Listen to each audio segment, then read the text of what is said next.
Hey guys, this is Ryan Cradaville from Hudson Inc. in Lake City, Michigan. Today we are going to go over in this video a general overview of the BaleTrak Pro monitor we have here. There is also the BaleTrak Plus monitor, which we will go over in another video shortly. So to start with this monitor, first off we have the main wiring harness that plugs into the bottom of the display itself.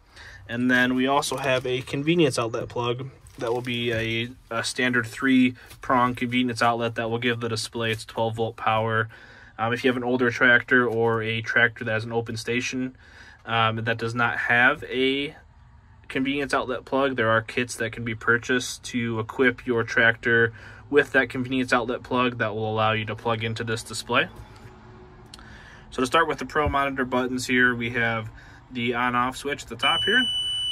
Simply turn the display on and off.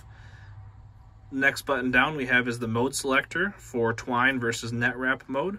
So one press will show us what mode we are in. We're currently in Twine mode. If we press and hold this button, we will switch over to net wrap mode, and you'll see that indicated there. So if we want to switch back, we would just simply press and hold again until we hear that beep.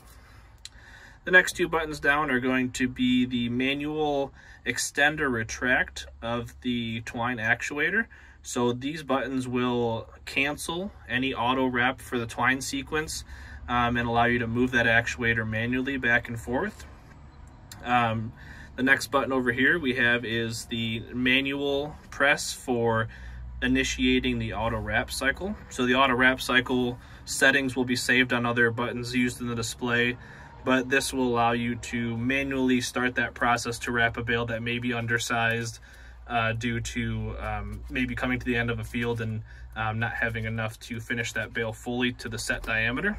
Another thing to note is these three buttons are going to be outlined in orange, meaning that they are manually actuated buttons that will cancel an auto sequence, just as a kind of a tip there. And the extend and retract are only for Twine mode. Next over here we have the bale diameter set point.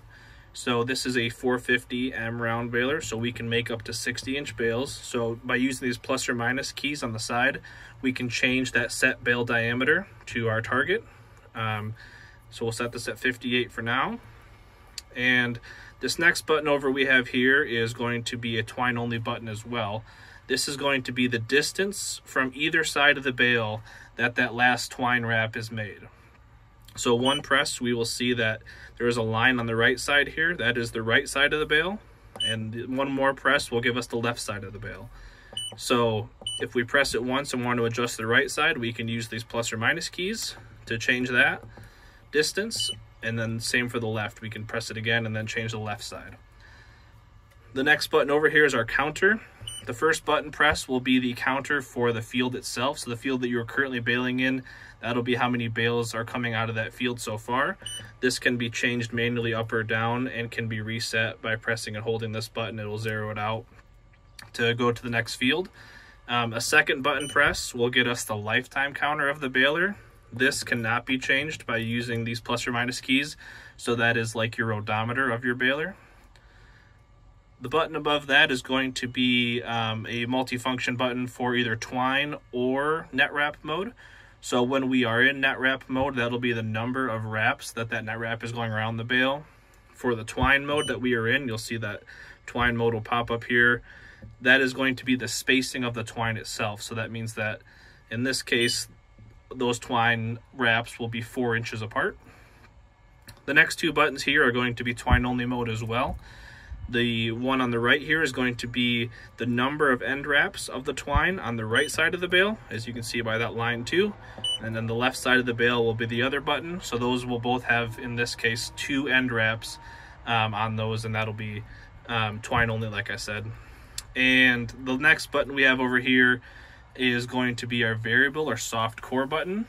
This button will allow the core of the bale up to a set number of inches to be a softer density than the rest of the bale. So if we press that button once, we'll see that our variable core button is activated. That activates the solenoid in the baler to lower the density of the interior of the bale. So you'll see that we also have a measurement here. So that means the first 35 inches of the bale will be a softer core or a softer density than the rest of the bale after that up to our set bale diameter. This could be helpful to start a bale in difficult conditions or if you desire a softer core for your bales. This feature will stay on as long as it is activated by this display here. And if you want to turn it off, you'll need to press the button twice and see that variable core button go away. So lastly, we'll cover the display here and what you'll see on the display icons themselves. The gate closed button, so currently the gate is closed, so that's where we have that icon there.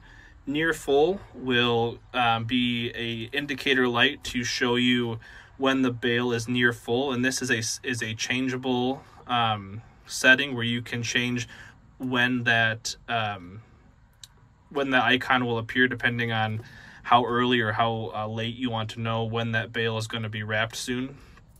And then when the wrapping is started, you will see the twine or the net wrap indicator there, depending on what mode you're in, letting you know that the wrapping has started of that bale. And the last button down here will be when that bale is ready to be ejected. You will get an indicator light there. On the right side here, we have the alarms. So at the top, we have just the general alarm, which would be a stop light indicator or stop sign indicator. And what will trigger that typically is one of these three next buttons. So if the gate is open, the bale is oversized, or the net wrap system has an issue, you will see a indicator light by one of those, but also a stop indicator by the alarm, which would mean to stop baling and see what that the problem is back there. And the last thing we have down here is a low voltage to the display.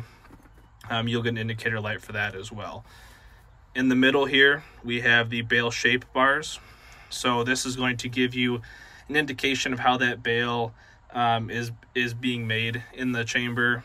If we have one side that's higher than the other, you would know that side, being left or right of the bale, is going to be either bigger or smaller than the right side, and which is going to vastly depend on your windrow and how that is coming into the baler.